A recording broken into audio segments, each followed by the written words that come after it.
Hey guys, it's Julia and welcome back to my channel, and for today's video I'm going to be doing my mental illness book recommendations video, and this is part 3. I've previously done obviously 1 and 2, so I'll have the second one linked as well as my book recommendations playlist if you're interested in checking that out. But let's just get into this recommendations video. The book I have is a pretty popular one, and that is Hopeless by Colleen Hoover. This has trigger warnings for suicide, depression, and rape, so just keep those in mind before picking this book up. This is about a girl named Skye who meets Dean Holder, and it's about them and their romance, and we hear more about Skye's past, and it's just about her uncovering all the dark things going on, if you know what I'm saying.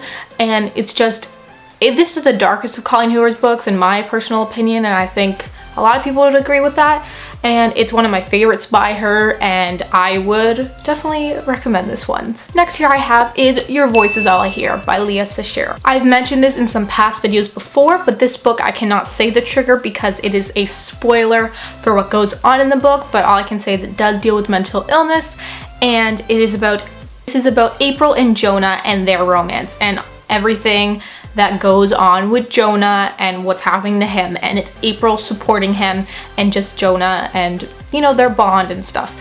And I really liked this. I thought it was really different than the other books. This one was really hard hitting, first of all, which most of them are, but the thing with this one is usually it's the male and the female supporting each other, or it's the male supporting the female, and this one it was the female supporting the male. So I thought that was a really nice touch, and I thought it added something different, and I liked how it didn't show the vulnerable female, and it was like, oh yeah, guys need help too, how about we show that a bit. So I really enjoyed how this book did everything. It is not that new of a release, but it's like a 2015 September release is I believe what it was, and it was really hard hitting and it was a really emotional book.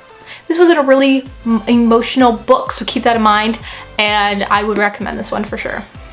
Next up I have is Right Behind You by Gail. This has trigger warnings for depression, so keep that in mind again, but this book deals with Kip, who he is basically at a juvenile detention center because when he was young he set another child on fire, and it's about him getting out of this juvenile detention center, and he's trying to clear his name, and he's trying to, you know, deal with what he did as a kid.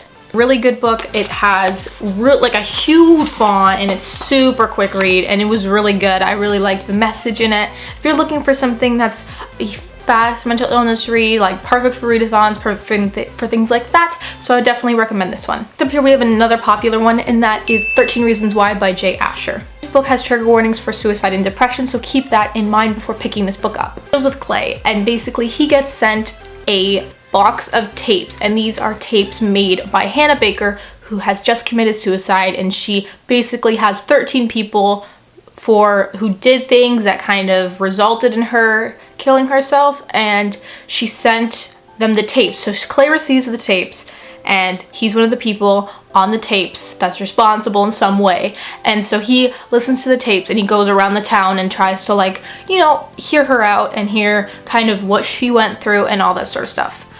I read this book a really long time ago, like a year or two before I even went on YouTube at all, and a friend recommended it to me a long time ago, and it was so good. It was like one of the first mental illness books that I read, like before BookTube, and it is such a hard-hitting book. I really want to reread this sometime and see if I still feel the same, but I did really enjoy it when I did read it, and I would still recommend it. So, and last but not least, I have Stole. This book has trigger warnings for abduction and Stockholm Syndrome, so keep those in mind before picking this up. This book doesn't necessarily, I think, focus on something like depression or anxiety or along those lines, but this focuses on a girl who gets abducted from the airport, and it's about her captor, and it does deal with an element of Stockholm Syndrome, but it's not what you think it's gonna be. It's different. It's actually very good, and I really enjoyed it. I thought it felt so realistic to me. It was like terrifying, and I just really adored the book. I can see why it got an award, so I would recommend this very much. There you guys have it. These are the books that I recommend for mental illness related fiction. If you read any of these or would like to, and if you want to see more of these videos in the future, again, this is my 3rd part, so I'm pretty used to doing these type of videos, and I do read a lot of books involving mental health. So yes, and I'll see you guys soon with a new video. Bye.